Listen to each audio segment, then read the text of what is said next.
I'm overwhelmed by the goal that I've set for myself. It has happened with me many times. Every time I've taken a stretch goal, it has created a discomfort in me. If the results starts to haunt you, it needs to be dealt with.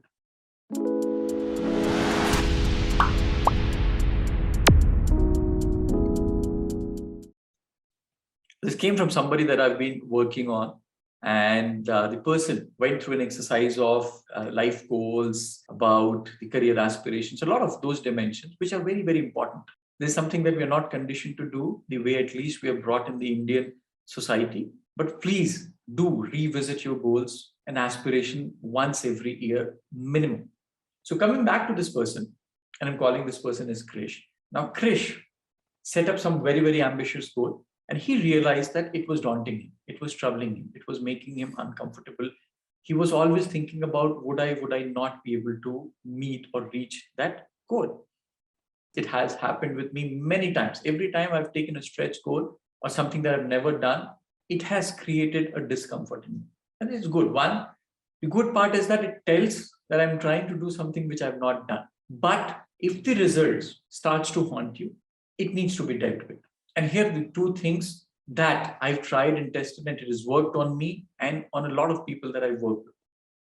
Step one, accept it. What Krish did was brilliant. He had a choice to not accept it, but he made a choice to accept and say, I am feeling overwhelmed with my goal. You know, acceptance is the first step of change. Once we accept things, we are going to do something about it. And that's something wonderfully what Krish did. In step two, keep your focus on what you can influence and control, which means break your goals into very specific, controllable input parameters that you are going to focus on, which will give you the result. A great example could be making a tea. Let's say you have to make 6 cups of milk tea. What would you do? You would immediately, and it's a small task, it's a small goal. So typically you would say, okay, I need to boil, say 6 cups of water. I need to pour, say about half a cup of milk. I need to add some tea leaves. I need to boil it again. I need to filter it, and I need to serve it.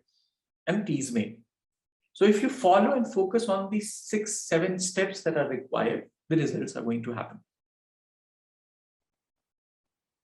But also, there are numerous number of things that can just go wrong, which would be beyond anybody's control. You may run out of gas when you're making your tea. Your kettle may just be spoiled. The milk could be spoiled. The cat could just spill the milk. The sugar may not be sufficient. The milk is not of the right quality. There could be any and multiple number of things that can go wrong that day. You may just have an emergency and you have to shut it and then run for the emergency. Now, if you start focusing on these uncontrollable, the size and the scale can go very, very big, and that's where the goals starts to daunt us. So what you need to do is, like in the process of making a tea, break your goals into very specific action inputs. That's it. Something that you know you can control and influence, and you know in a very simple yes or no if you have done it or not. Once you do that, your focus should be to ensure that you are putting in the right ingredients or focusing on the right inputs. Results are always going to be beyond anybody's control.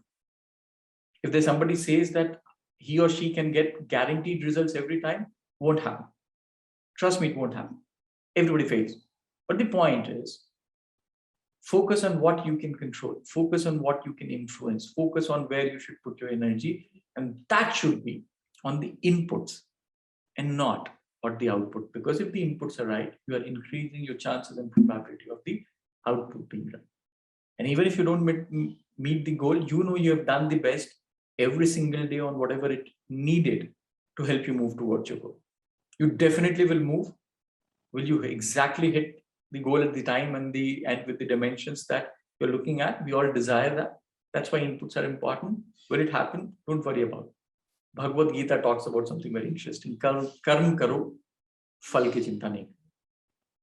So break your goals, which is the phal, into karm, into inputs, and you will create magic. Hope this helped. Don't forget to share your comments. I'll see you soon.